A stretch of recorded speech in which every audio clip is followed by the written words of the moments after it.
What do you think about a lot of these games having different modes? Like they have, performance mode where a game runs in like 4K 60 and then 4K 30. Does that concern you? Because I know the PS4 Pro, I think, had some of those kind of options as well. And I think that it concerns me a little bit because I think that these games should be running at 4K 60 locked no matter what, because that's what I think is next gen.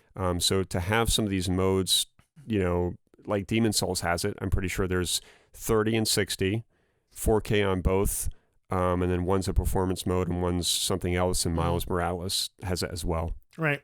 I mean, I think they're kind of leaning a little more heavily into the PC side of things with this.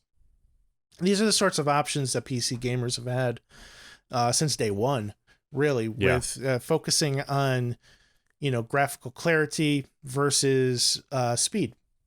And I have games that are, 15 years old that were offering those sorts of options. So this is nothing new on the PC side of things.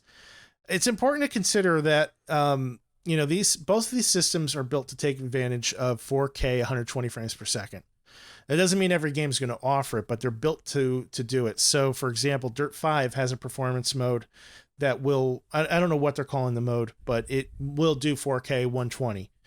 Yes. My TV is not capable of doing 4K 120. It's capable of doing 1080p 420 or 420, 1080p 120, but it's not capable of doing it at 4K, right? So I have other options now when I play that game to choose whether or not I want to go for the graphical crispness or the speed.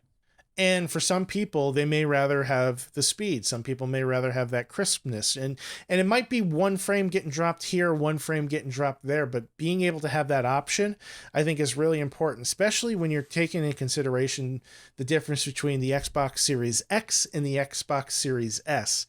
They're two vastly different consoles. And, the Series S is getting reviewed quite well, but it is expectedly a step down. And when you're bringing that into your home and hooking it up next to your PS5 and you're running at the same frame rate but at a lower resolution, I think that's pretty impressive considering the cost of the unit, Yeah, no, I agree. I think that it's kind of what I said before. We're so early on right now that maybe some of these earlier games are going to have more of those features, and then later on we're going to see games that are just true native 4K 60 locked, no performance options. And if they're there, it's probably going to be to turn them down versus turning them up or down. I think we're always going to see the option in most games to do 4K 60 or 4K 120. And that's going to be all dependent on your TV. I don't know how the PS5 is handling it. I know with the Xbox One, there's a mode in the settings where it knows what kind of TV I have just based on what is connected by HDMI. So I don't have to set anything. I plug it in and I go into those settings and it's like, I could do this, I could do this, I can't do this. And it just goes down the list with either a check mark or a red X. And it's going to be the same way on the Series X. When I get that, I'm going to plug it in my TV and it's going to be like, all right, you can't do 4K 120. We're sorry.